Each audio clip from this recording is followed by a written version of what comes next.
नमस्कार दोस्तों, आप सभी का स्वागत है हमारे एक न्यू वीडियो में।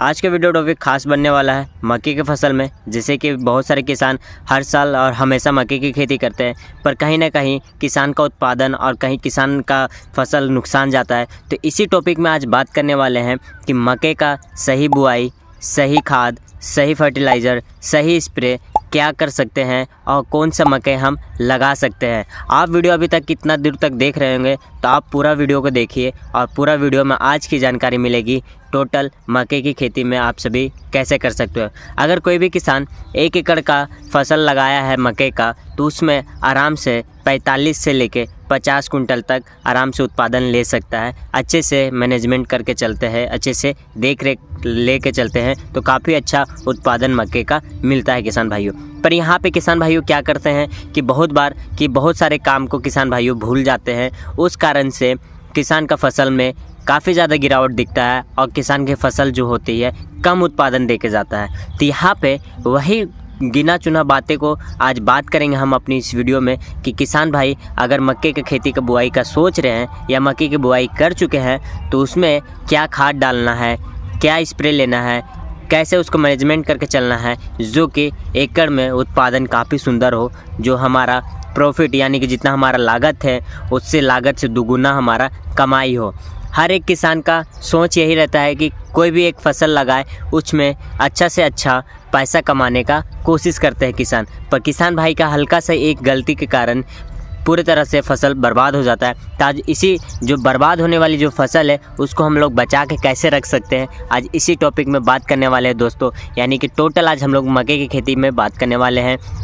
मक्के कौन सा लगाना है, मक्के का हम 3 से 4 वैरायटी बताएंगे, जो कि वीडियो का अंत में बताएंगे। पहले ये जान लेते हैं कि मक्के की खेती अगर कर रहे हैं तो हमें किस विधि से और किस टेक्निक से करना चाहिए, जो मक्के की खेती में अधिक से अधिक उत्पादन मिले, दाने भर के आए, दाने में यानी कि मक्के के जो भुट्टे होते हैं उसमें खालीपन ना हो और काफ़ी सुंदर मक्के की बालियाँ लंबे लंबे आए और मोटे और तगड़े आए, खाने में भी स्वाद लगे। तो चलिए दोस्तों शुरुआत करते हैं। उससे पहले हमारे चैनल में पहली बार विजिट करते होंगे तो चैनल को सब्सक्राइब करना। मेरा नाम करणवीर कुमार, जो कि आप सभी को हमेशा इस चैनल में खेती रिलेटेड वीडियो मिलते रहता है। तो चलिए दोस्तों शुरुआत करते हैं। तो किसान साथियों, अब बात करेंगे मक्के की खेती में, जो कि पहला पॉइंट है आप सभी को क्या ध्यान में रखना है और क्या देख रेख करना है। तो पहला चीज़ है कि अगर आप मक्के की बुआई कर रहे हो तो उस समय टेम्परेचर क्या चल रहा है, वो चीज़ को अपने स्टेज में, अपने एरिया में देखकर आप सभी को बुआई करना है। जैसे कि अगर बुआई करने के समय की बात करें यानी टेम्परेचर का बात करें, तो उस समय 18 से 20 सेल्सियस तक होना चाहिए, जो कि बुआई का अच्छा टेम्परेचर होता है। और दोस्तों इसका बात करेंगे, अगर मक्का आपका पक के तैयार हो रहा है तो उस समय का टेम्परेचर कितना होना चाहिए, उस समय का 30 से 35 सेल्सियस तक होना चाहिए। उससे नीचे अगर है तो काफ़ी सुंदर है, पर 35 से अगर ऊपर जाता है तो आप सभी का भुट्टा खाली हो सकता है, यानी कि दाने कम भरेंगे और खाली ज़्यादा रहेंगे। तो यहाँ पे ये है चीज़ दोस्तों कि अगर आप सभी अपने स्टेज में अगर मक्के की बुआई कर रहे हैं तो उस समय 18 से लेके 20 होना चाहिए, और मक्के के जब पकने का अवस्था होता है उस 30 से 35 का होना चाहिए। अगर इससे ऊपर जाता है तो आपका मक्के का फसल में दाने कम भरेंगे। तो यहाँ पे हो गया दोस्तों ये पहला पॉइंट, जो कि देख रेख में करना होगा आप सभी को। किसान साथियों, अब बात करेंगे दूसरा पॉइंट का, जो कि मक्के के फसल में काफ़ी महत्व है, ये भी रखता है, जो कि योगदान करता है।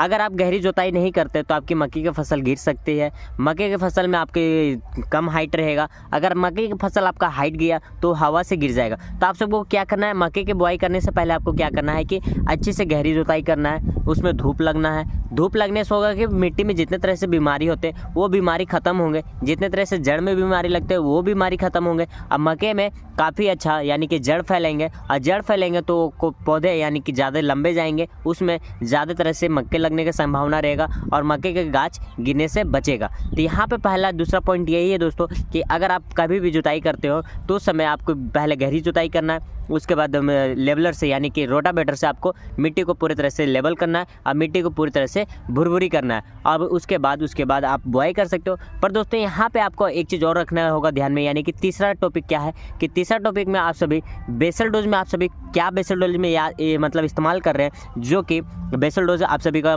यानी कि उत्पादन को बढ़ा के चलेगा और उत्पादन को काफ़ी सुंदर देगा। यहाँ पे दोस्तों वही बेसल डोज इस्तेमाल करना है जो हमारे मक्के की फसल को अच्छा उत्पादन दे, अच्छा गाछ बनाने में सहयोग करे और उसके बाद उत्पादन को बढ़ा चढ़ा के चले। तो दोस्तों इसमें भी बात करते हैं कि हम सभी कौन कौन सा बेसल डोज इस्तेमाल कर सकते हैं। हमें क्या बेसल डोज में किन खादों को लेना है और किन खादों को नहीं लेना है। तो यहाँ पे बात करेंगे किसान साथियों पहला खाद का, जो कि DAP आप ले सकते हैं।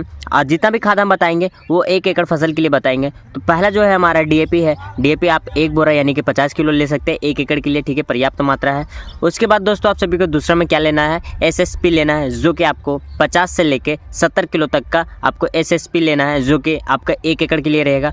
तो इसके बाद दोस्तों आप सभी को तीसरा में क्या लेना है, तीसरा में आपको लेना है 50 किलो यूरिया, जो कि आपको 1 एकड़ फसल के लिए चाहिए और 1 एकड़ ज़मीन के लिए चाहिए, ठीक है। उसके बाद दोस्तों इसमें आप सभी को एक कीटनाशक इस्तेमाल करना है। कीटनाशक आपको कौन सा इस्तेमाल करना है, आप कीटनाशक रिजेंट ले सकते हैं, जो कि आपका इसका पर्याप्त मात्रा रहेगा, कम से कम 8 से लेके 9 किलो तक आप 1 एकड़ फसल के लिए इस्तेमाल कर सकते हैं। तो अभी इन खादों को क्या करना है कि मार्केट से ले आना है। मार्केट से लाने के बाद इन खादों को सभी साथ यानी कि एक साथ आप सभी को मिक्स करना है। उसके बाद अपने खेतों में अच्छे से बिखेर देना है और उसके बाद आपको आखिरी जुताई यानी कि हल्की जुताई आपको करना है। जैसे कि आप लास्ट जुताई करते हो या मिट्टी को लेवल करते हो, तो उस समय आप सभी को हल्की जुताई करके मिट्टी के नीचे ऊपर आप सभी का खाद मिक्स हो जाएगा। उस तरह आप सभी को जितने भी तरह से बीमारी रहते हैं वो बीमारी दूर होगा, प्लस आप सभी को पौधे में यानी कि पोषक तत्व बेसल डोज की तरह से आप सभी को पोषक तत्व मिलना चालू कर जाएगा।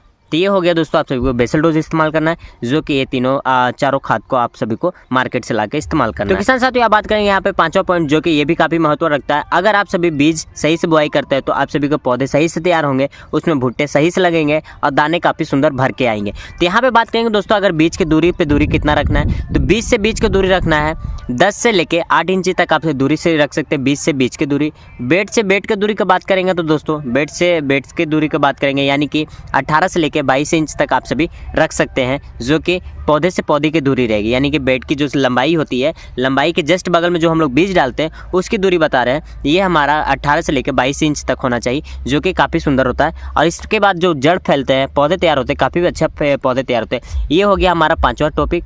छठा टॉपिक बताते हैं कि क्या उसमें आप सभी कर सकते हैं। तो किसान साथी आप बात करेंगे यहाँ पे छठा टॉपिक, जो कि आप सभी को अब यहाँ पे बीज चयन करना है, यानी कि बीज हमें कौन सा चयन करना है जो कि उत्पादन काफ़ी सुंदर मिले, भुट्टे भर के आए, दाने काफ़ी बेहतर आए उसमें। तो यहाँ पे बात करेंगे जो कि किसान साथियों जो कि खुद हम लगा चुके हैं, खुद अनुभव से बता रहे हैं। यहाँ पे पायनियर कंपनी का आप सभी को पैकेट दिख रहा होगा P1181919, जो कि पैकेट नंबर है। इसका काफ़ी अच्छा उत्पादन है, काफ़ी अच्छा अंकुरन है, काफ़ी अच्छा पौधा तैयार होता है। यहाँ पे सभी चीज़ को आप सभी देख सकते हो। तो पर दोस्तों यहाँ पे अगर आप यहाँ पे इसका बुआई करते हो तो बुआई के समय क्या होगा, तो इसका बुआई के समय जनवरी में आप आराम से लगा सकते हो, ठीक है। जनवरी में लगाने के बाद इसका अगर पकने का अवस्था यानी कि इसका भुट्टा भरने का टाइमिंग का बात करें तो टाइमिंग कम से कम 70 से लेकर 75 दिनों के अंदर में ये भुट्टा भर जाता है और ये हार्वेस्टिंग के लिए तैयार हो जाता है। उसके बाद दोस्तों बात करेंगे इसका पकने की अवस्था की बात करेंगे, यानी कि ये पूरी तरह से पक्का कितने दिनों में तैयार होता है। तो पूरे अवस्था में ये पक्का तैयार होता है, यानी कि पूरे दिनों में, यानी कि 100 से लेकर 110 दिन के अंदर में ये पूरी तरह से पक्का तैयार होता है। अगर बात करेंगे दोस्तों इसका 1 एकड़ में उत्पादन की बात करेंगे, यहाँ पे तो 1 एकड़ उत्पादन में ये आप पे डिपेंड करता है कि आप कैसे उसको मैनेजमेंट करके चले, कैसे देख रेख करके चले। तो वहाँ पे उत्पादन आप सभी को मिलेगा 50 से लेकर 60 कुंटल तक आप सभी को 1 एकड़ में उत्पादन मिलेगा दोस्तों। तो ये भी वैरायटी काफ़ी अच्छा है, इसका भी आप चेंज कर सकते हो और आप इसका बिजाई कर सकते हो। किसान साथियों आप बात करेंगे यहाँ पे दूसरी वैरायटी का, जो कि आप सभी को DKC दिख रहा होगा। यहाँ पे इसका कंपनी पैकेट नंबर भी आप सभी को पूरी तरह से दिख रहा है। ये भी वैरायटी काफ़ी अच्छा है। इसका बात करेंगे बुआई का, तो सेम जनवरी के टाइम पे आप बुआई कर सकते हो। बुआई करने के बाद इसका अगर आप बात करेंगे पकने का अवस्था के, यानी कि पक के ये कितना दिनों में तैयार होता है, यानी कि हार्वेस्टिंग के लिए कितने दिनों में तैयार होता है। तो हार्वेस्टिंग के लिए आप 70 दिनों तक ये मिनिमम तैयार हो जाता है और 70 दिनों में आप हरा यानी कि जो मटर यानी कि जो हमारे मार्केट में बिकता है वो आप बेच सकते हो। उसके बाद दोस्तों आप बात करेंगे इसको पक के तैयार है, यानी कि पूरी तरह से पक के तैयार होने में कितना दिनों का लगता है। इसको टाइम लगता है 110 से लेकर 120 दिनों का टाइम लगता है, जो कि पक के ये पूरी तरह से तैयार हो जाता है।